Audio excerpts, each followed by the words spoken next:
Welcome to another episode of Apex Legends Deep Dive, and today's legend is Wattson. I'm currently at the top of my game. Get it?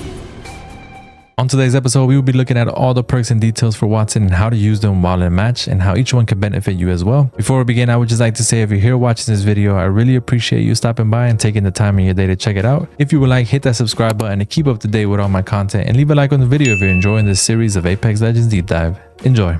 Alright, so Wattson, the next legend in our controller class range. Now, just a quick reminder that all controller legends are able to access the ring consoles on the map. The ring consoles give you the location of the next circle, and she has the ability to do this as well. So, just a quick reminder. Okay, so Wattson, she was the second legend to be introduced after Octane in Season 2. Now, in my opinion, she has always been a decent character to use. You know, her abilities have always been pretty helpful. In those early seasons, she was definitely becoming a crucial part of comp teams and meta because she was the only legend who had the ability to counter most of the ultimates that were out during those early days. For example, Gibbies and Bangalores, right? Her abilities gave you that counter of that. With her abilities as well, she could counter grenade spams that happened towards your direction. So she was a little bit strong in those early days, and obviously throughout the seasons they try to adjust her as well, changing things up and everything. So they did adjust her, but there was a point where they adjusted her a little bit too much and she no longer became viable since they nerfed her ultimate to be on a timer. That season was horrible because they completely nerfed her bad. Her ultimate was no longer infinite, and a lot of people did not like that. Thus, when that happened, she was no longer viable for any team. So Respawn noticed that they nerfed her too much, and so later they reverted her adjustments. But by this time, many other legends had already come out, and she did not get a chance to gain that momentum to come back to full strength and full power to become a viable legend again. She currently sits mid-range area of the pick list. She is on a couple comp teams. I've seen them, I think, on some of the Apex style teams and maybe some of the Latin America teams. So she's like, you know, don't get me wrong, she is not a horrible legend, obviously, but she is a decent legend to block off an area. Now, it may not completely stop them, but it will definitely cause a slowdown for any team trying to push you. All right, so let's do an introduction of Wattson's abilities. Wattson has a passive called Spark of Genius. This passive allows her to fully charge her ultimate by using ultimate accelerants. She can carry multiple accelerants as well. Also, she can restore shields over time. The recharge for her shields is 1 shield per 2 seconds, but after avoiding damage for 6 seconds. Now, when I say 1 shield per 2 seconds, it does not mean 1 block. It means literally 1 shield. So if your shield gives you 75, it's 1, 2, 3 per 2 seconds after avoiding 6 seconds. So it's not 1 block. So if you have red, you're not going to get 1 block, 1 block, 1 block after 2 seconds. Now, with this passive, always make sure Wattson has an ultimate accelerant, so you can always have your ultimate ready to go, especially at the beginning of the match. I think it's definitely recommended that she always has one in her inventory at all times. Her passive is very good if you want to save on small shields. So what you can do is you can try to heal up as much as you can with this passive on. Let it try to heal you. It's similar to Octane, where how he heals is kind of how she heals as well for the shields. Her tactical is called Perimeter Security. This allows you to create electrified fences by connecting nodes. These fences damage and slow enemies if they cross them. You can hold up to 4 nodes at a time, with each one taking about 15 seconds or so to recharge, or you can pick one up to recover one back. So you have 4 nodes to drop if you can. If you want, you can pick them back up to get them back. Now, also remember that you can activate up to 12 at once. The nodes have to be in a certain range, about 30 meters or so, to be able to connect. Each node has about 25 HP, and they last infinite or until they're destroyed. Also, if a player crosses any of your fences, the player will get stunned for about 3 seconds and deal 20 damage to them as well. It is recommended to always use the fences effectively by using them as flank or warning systems, because they're not going to work as traps. So keep that in mind. You know, like, do not think that this is going to like trap someone. I mean, you can if you're fast enough, obviously, but that's not what it's meant for. Maybe the only trap you could do is on a portal. That's probably the perfect trap. You can make a triangle on a portal, and then anyone that crosses the portal, they'll get stunned and killed. I mean, stunned and slowed. But other than that, like, if you're holding off an area, just use it as a section for, you know, any flanking, any type of thing. Like, no one's going to be able to flank you unless they come near you and try to destroy the fence, right? Great idea for that, for sure. Her ultimate is called Interception Pylon. This allows you to place an electrified pylon that destroys incoming projectiles and repairs damaged shields. Also, standing near the pylon boosts Wattson's tactical recharge rate. The cooldown for this is 3 minutes, and the pylon has 150 HP, give or take, and has no time limit for how long it can stay up for. So it's infinite. But just remember that what's not infinite anymore is that the shield regen capacity is now limited and will run out depending on how much you use you or your team to recover for shields. So it's kind of a meter below the pylon. It used to be infinite all the time. They did limit it to where now it has a capacity, and now as you use it, it will run out. So keep that in mind as well. Always remember that the placement of the pylon is very important since it would only intercept projectiles that hit above it. Placing it behind cover is important as well, so you can regen health, regen shields while you fight and the team as well. But be careful, because remember that if you are near the pylon and if you try to throw grenades, it will cancel it as well. So make sure to get out of the range and be able to still throw your grenades. Now the perks that they've given her have given her a little bit of boost, I think, to be viable again in some matches, and we'll have to see how that goes for sure.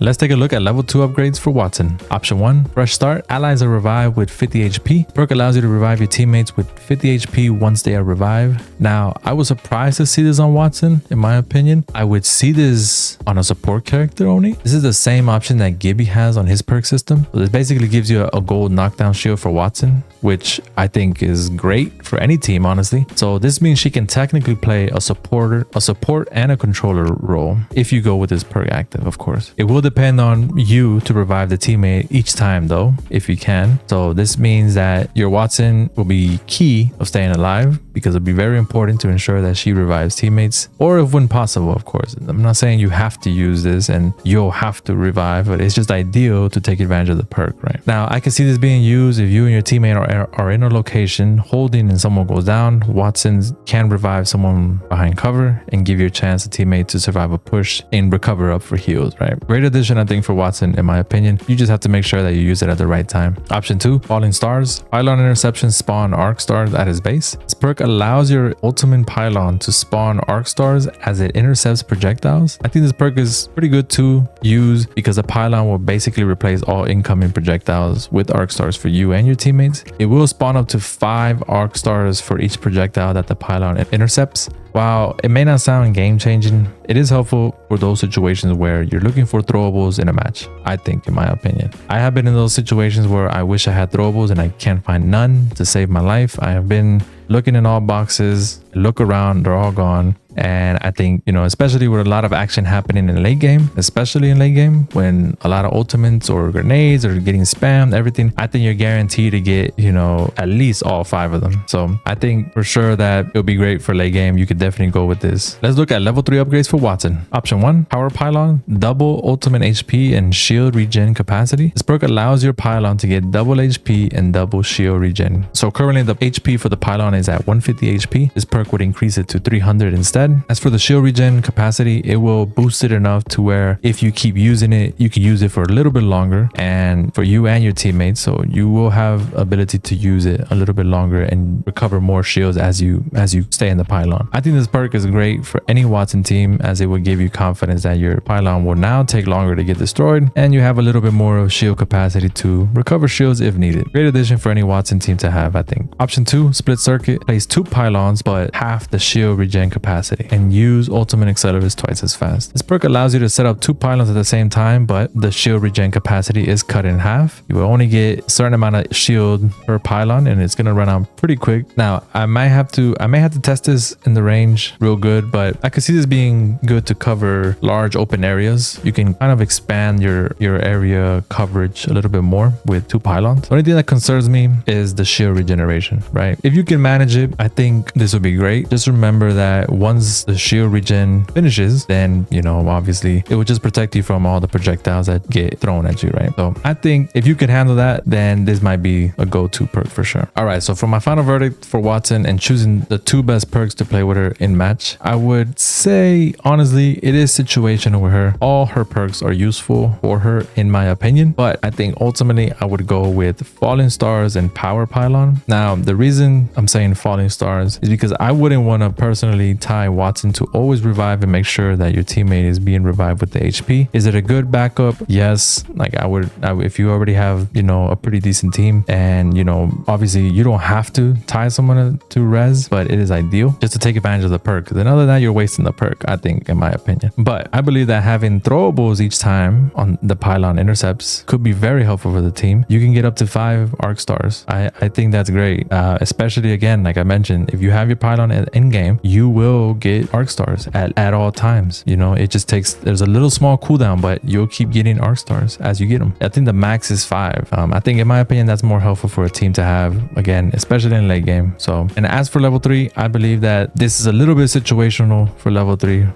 I personally choose power pylon just so I can make sure that I have that boost of the HP of the pylon, and the shield regen capacity is a much better option for the team overall. But again, there's an exception with the other perk. I would say if you and your team can manage the shield recovery and have enough shields to hold off for it, then I say go for it. Having 2 pylons is great because now you can cover 2 areas with pylons that intercept everything. So also remember that this will give you more area to faster recharge your tacticals as well for Watt. So it will help you to create more fences as well. The only thing that concerns me is the power pylons. They lose that shield capacity recharge pretty quickly, and it's really fast actually. When I tested this out in the range, I can't imagine how fast it would be if it's between all 3 of your teammates. So I don't know. I think, me personally, I would just choose power pylon, and falling stars is the best combo to have for Wattson. Maybe some Wattson mains can let me know in the comments which ones do you prefer and which ones have been more helpful for you. Well, there it is, everyone. That is all the details on Wattson and how each perk can benefit you or not while in game.